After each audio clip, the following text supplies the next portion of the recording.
What's going on, everybody, and welcome back to Comic Breakdown. In this video, we are jumping into Children of the Vault, issue number 3. The story picking us back up with Bishop and Cable. The two of them are preparing for their assault. They are getting ready to take on the Children of the Vault, the Children of Tomorrow. They have loaded up their arsenal, every weapon that they have at their disposal. The question now remains, is this enough? Are they enough to take on a force that is so formidable? A force that we have seen play out in virtual reality, where the children, they take over everything within a matter of days. Now, make sure you guys have subscribed to the channel, make sure that you like this video, and with that being said, let's dive into this breakdown. Alright gang, so as we dive into this issue, we pick up right at the beginning of the war, because the War of Tomorrow is about to begin. A giant cannon pointed at the floating city. This cannon is a micro-singularity gun, and with Bishop firing it. 3 seconds before the micro-singularity hits, the city mind picks up a small energy spike. Instantly, Atomo, Pharaoh, and Captain are dispatched. 0.5 seconds before it hits, time slows to a crawl, and a sudden heavy night falls over the city. After the first micro-singularity hits, Pharaoh has already sealed the singularity in a gravity-Klein bottle, but 83 of the children have lost their lives. 12 city blocks have already ceased to exist. The first strike has been made. Now Cable and Bishop putting it on auto fire. They let the gun fire and they head directly for the city. With 2 of the singularities coming directly at them, Priza is the first to stop them. She is able to superheat them until they begin to evaporate. Olvido consumes the 4th and 5th singularities. He makes them just another part of the pocket universe he keeps inside of his small intestine. And there will be no 6th singularity, because Atomo makes sure of it, destroying the gun.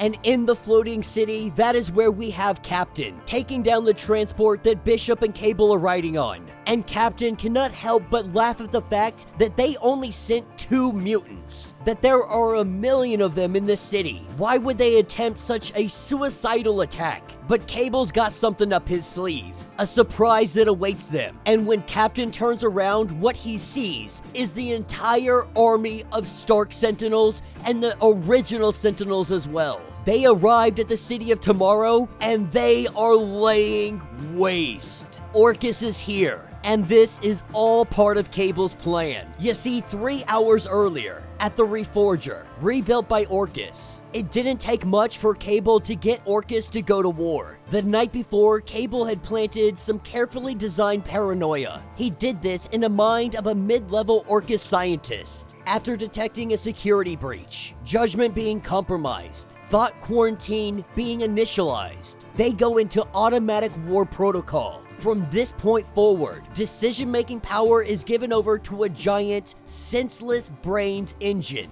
what they call the quantum strategy engines. After 23 seconds of intense analysis, of calculation, the system has concluded that the city and its children, they are the primary target for Orchis, that every resource should be immediately mobilized for this frontal assault. From their headquarters on the surface of the sun, Orchis sends down soul hammer strikes, but the city mind quickly counters. Force field batteries blossom, deflector shields rise like flocks of birds. And what the city cannot deflect, the children absorb. This is where the captain goes on to let everybody know that this was all a mistake, that they shouldn't have let humanity survive. They should have wiped them out exactly like they had planned to. They tried doing the message like Serafina had asked, and Serafina doesn't understand why the message didn't work. Orchis shouldn't be attacking them. But the captain isn't necessarily disappointed. While he wanted to face off against the world's heroes and not tin cans, he cannot help himself but love that he is in the current midst of battle. And so while he tears apart Stark Sentinels, we pick up with Bishop and Cable, currently fighting off as many waves as they can take. And while doing so, they're arguing over who has the better rifle. The way that Cable sees it, the Omega-1 Pulse Rifle. It has better range, better accuracy, and more destructive power. That it is a gold standard of personal weapons of war. Bishop, on the other hand, he believes that the P-832 0-point plasma cannon, it is the superior weapon, artificial star for a power source, and it's made of self-repairing smart metal. Only a few had been made in the 43rd century during the Beyonder Phoenix War, and Cable already knows this because he has 3 of them.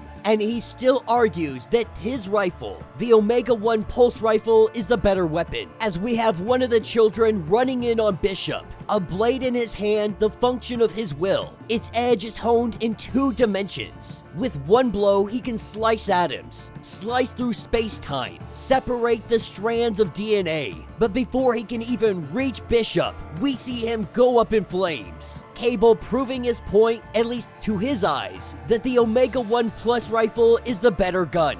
As the 2 of them continue to argue while the battle is ongoing, Cable letting Bishop know that he is a miserable sack of you-know-what. Bishop returning the insult by saying that in the 26th century, you made an entire death cult that tried to come after me, what is known as the Order of the Fallen Bishop. And Bishop must admit that they got surprising staying power. There's a full 300 years that he can't walk around the streets without looking over his shoulder. And Cable in this moment admits that he's an awful SOB as well. But this is when the 2 of them go their separate ways, each of them having a mission. We pick up with Serafina. Serafina is sensing some kind of force that is unaccounted for. As she switches to oversight, assessing the situation, she can see through time, across space, and into hearts. She sees humankind's hopes falling from the sky like ancient wrecks. She sees Captain smile for the first time in like 8 generations. He is conquering coded. In every life, he lives for this, as he smashes sentinels left and right. While this is happening, we have Myrte that is being released. Now Myrte 13. He was something that was discontinued. The children didn't believe that they needed any kind of avatar of death, if you will. But now they are seeing that maybe they thought prematurely. The time again has called for murder and mega death. Extinction by fire. Serafina's seeing that they will win, that they cannot lose. But then she sees something else, something beyond all of it, behind everything. Getting this view, that is when she sees an enormous exterior to space, arranging events like flowers, an immense intelligence, one that is thinking vast and terrible thoughts. With Serafina falling from the sky, what she says is that it is coming. It is coming, it always has been. The Dominion is coming. With Serafina passing out just for a moment. When she wakes back up, she rushes to the city mind. She is saying that the city doesn't know. It doesn't understand that these humans, they are not what they seem. That their strategies are compromised. Their information is incomplete. She says that the humans are not alone. That they are not even in control. That it wears them like a glove. A mind beyond comprehension is forcing their every move. Serafina hearing a voice, the voice of Cable saying that he is flattered, but they are giving him too much credit, because saying that they are forcing their every move. The truth is, nobody is holding a gun to their head, much like Cable is right now holding his giant gun directly at the city mind. And that will be the end of this issue. So let me know what you guys think down in the comments. This is one heck of a turn of events. Now, we have been left wondering ever since the Sins of Sinister, what has been going on with Dominion? Who reached Dominionhood? And for a while now, I believed that maybe it was Mother Righteous. Maybe she's the one to reach Dominion. But the more that these comics are going on, the more I believe it is in fact Mr. Sinister. He is the one that looked like he took the heaviest of loss. But ever since all of this kicked off, with mutants being hunted down, he has been rather unaccounted for. Now, we all believe him to be in the pit, but we don't know if that is in fact the case. After what we had seen with Charles Xavier, having the red diamond on his face and in the mirror saying, "Please don't kill yourself." This is insinuating that maybe the Sinister gene is in fact in Charles. If it is in Charles, the possibility that Sinister put that gene in way back when.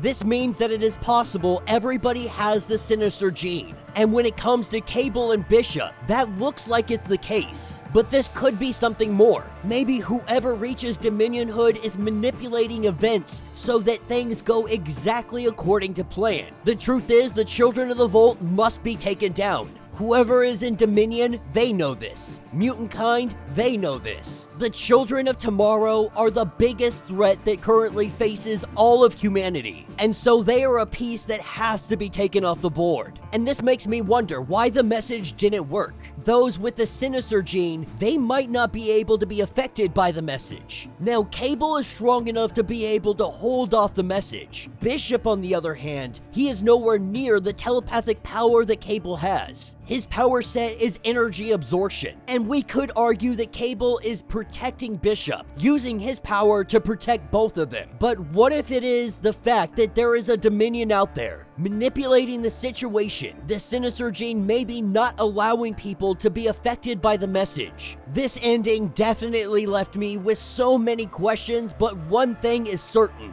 Whoever is in Dominion has been pulling strings. They have been playing situations like a puppet. To what end goal, we don't necessarily know. For what purposes, we are completely oblivious to. And I am still curious on where the heck is Darwin. We only have one more issue and we have yet to see Darwin. I have a feeling that issue number 4 is going to be one of the biggest revelations that we have seen in a while. You know, we really thought that the fall of X was going to be something of mutant kind rising up and fighting against Orchis. And in some ways, it definitely is. But there are obviously much bigger things at play. But at least for today, it seems that whoever is in Dominion, they are siding with mutant kind, more than likely out of self-preservation. But regardless, they are keeping mutant kind alive. What the overall endgame is, we still have no idea. One thing is for certain, Sinister is still very much in play. So let me know your thoughts, let me know your theories. If you would like to get caught up on everything that is currently ongoing with the X-Men with the Fall of X, go ahead, check out the link in my description as well as the top of this video. It will get you completely caught up on everything going on with this series. If you would like to support the channel, you can always do so by joining the channel membership. Much like Patreon, having multiple different tiers, from $1 to $50, from loyalty badges to comics every single month. Not only are you helping out the channel tremendously, but you are getting tons of perks in the process. If you are unable to do this, do me a favor, subscribe to the channel, like this video, hit that notification bell, and with that being said, until the next breakdown.